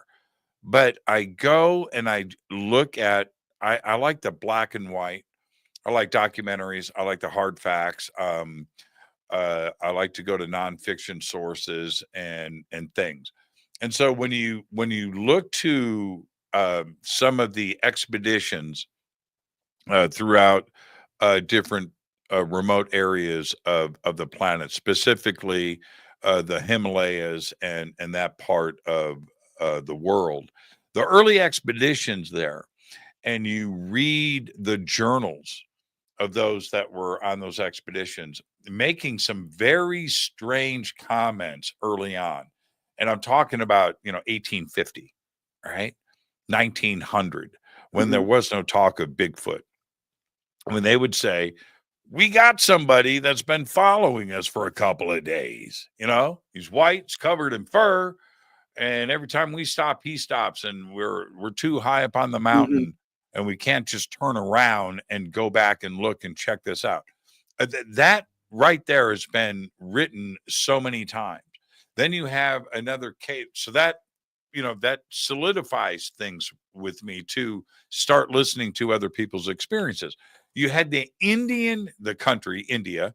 You had the Indian Armed Forces on a training mission twice in the Himalayas, right? Photographing Bigfoot tracks. And we're talking about the military, the army, and those photographs. Now they never really saw anything, but they're up there doing their thing. They've got the the mountain gear on and the snowshoes, and 20, 30 guys hiking up through, and they have to stop and photograph those giant footprints in the snow. Who made those footprints? And how did that happen? I have a friend that sent me a set of photographs from their ranch. I'm not going to get into specifics. I might have shown them on the show maybe 7-8 years ago when I first got them. And the fence line on their property. And there's a set of footprints in the snow that go into the dirt and then continue along the fence line and disappear into the woods on their property. He didn't see anything, but he woke up in the morning to these giant, big footprints that started like out of nowhere. You know what I mean? Did something materialize and go physical and start walking? Don't know. But again, the interdimensional aspect, to answer your question directly, the interdimensional aspect of this is the one thing that checks a lot of boxes. No corpses. You see footprints start and then end, right? Where it just appears that and that's what I saw too as well. I saw 4 footprints in an arch turning this way. They were big. Shot a video of it for a documentary, and I didn't find them. Some little kids did, and then pulled me out into this field to look at them. And totally crazy. I'm playing with a guitar pick here, and I just flipped it in the air, and it disappeared. It's yellow. It should have just landed. Oh, there it is. It's back. Okay. I thought, man, that just dematerialized. So these kids found it. I didn't find them, but when I came up onto them and looked down, I mean, the hair stood up on my neck. I mean, I really freaked out, but I didn't see it. I didn't see the Bigfoot. Nobody else did. We're only looking at the footprints where we're in the middle of this field. There's 50 yards of field going this way. We didn't find any footprint. There's a quarter mile of field going this way. There's no footprints. It's just these 4 that were like 6 feet apart, left, right, in a semi arch. And they were big and they were deep. They were deep and hard packed dirt. It was crazy. Toes, the arch, the whole, you could look down and see it. Yeah. Last summer, my wife and I were at a place in Pennsylvania called the Riverlands. and it borders the Susquehanna River. So we're walking down there, and there's a pathway that borders the river that's usually flooded. So we decided to go down there just to check it out. It wasn't flooded this time, so we're looking. And I look in front of me, down the ways, and there's this black shape coming towards me. And it gets closer. It looked like, I'm trying to make out what that shape is. It looked like a Bigfoot. It ducked behind a tree and then comes towards me. And we're talking 1001, 1002, 1003, maybe 3-4 seconds. And then this thing is upon me. It was a woman wearing a heavy coat with the extended padded shoulders. It looked like a Bigfoot. Now, it wasn't. However, for those 3 or 4 seconds, Right. I felt that awe, that wonder, that passion, that excitement of what it's like to see a Bigfoot. And again, the shape is coming towards me, and you can't make it out, and you're trying to figure out, what is this? I thought it wasn't, but I mean, I got probably the same adrenaline rush and feeling, and that was a special feeling. Again, whatever that was. I never saw a Bigfoot, but I experienced maybe the second best thing to it. I mean, I thought and those were my emotions. So I could, I had that feeling of awe. So I had a mother and daughter up in Northern California about 4 or 5 years ago recount this story with me. And I think the daughter at the time was about 15 years old. When I was talking to them, she was about 22, 23 in college. But anyway, they said they were driving home somewhere up in Northern California on a street, on a road, and they stop sign or whatever, and then continued driving.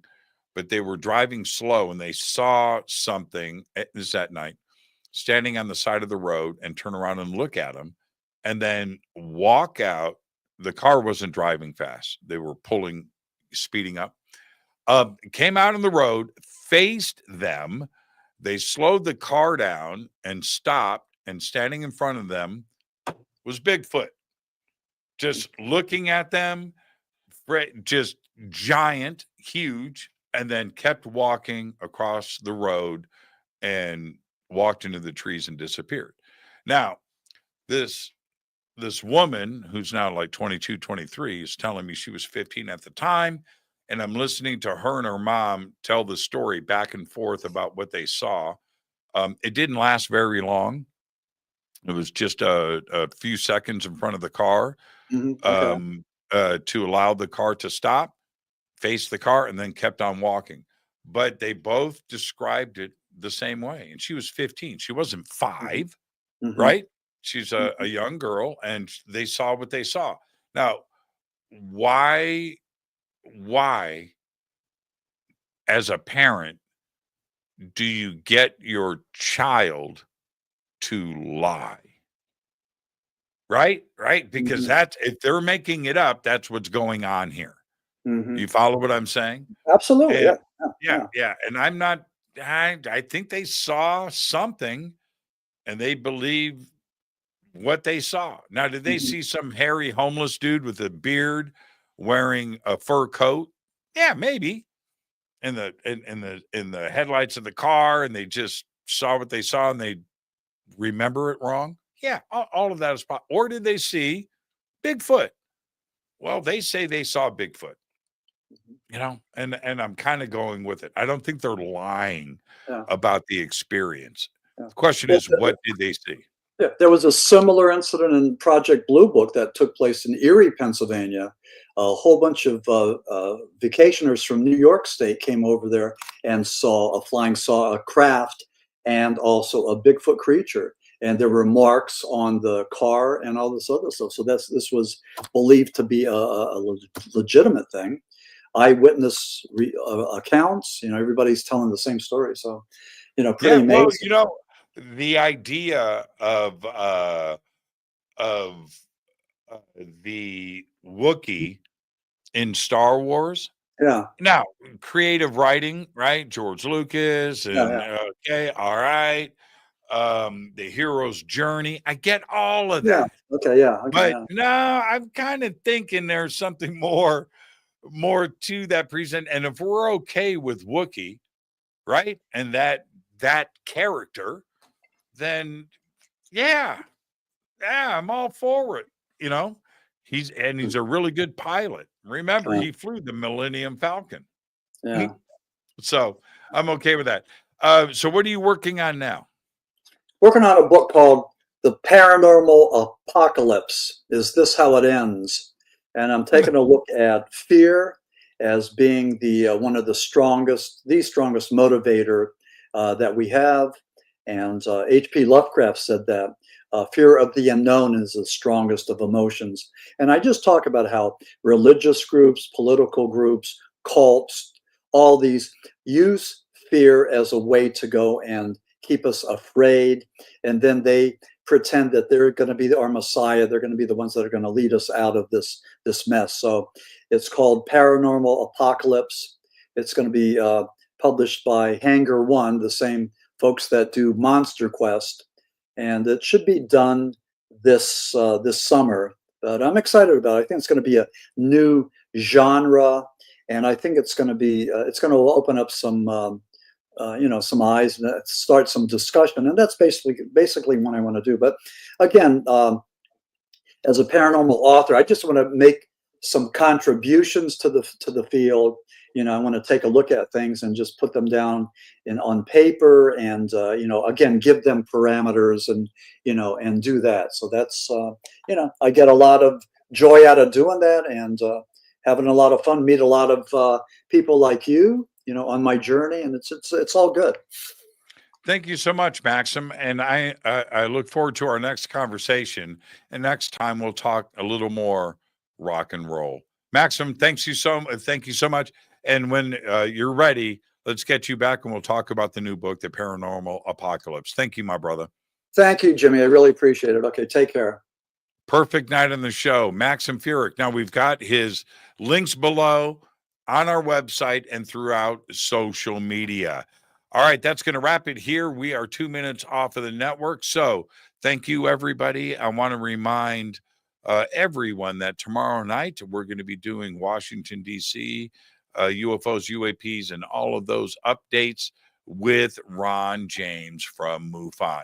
So until tomorrow night, all I've got is go Beckley Teppy. Fade to Black is produced by Hilton J. Palm, Renee Newman, and Michelle Freed. Special thanks to Bill, John, Dex, Jessica, Dennis, and Kevin. Webmaster is Drew the Geek. Music by Doug Aldrich. Intro, Space Boy.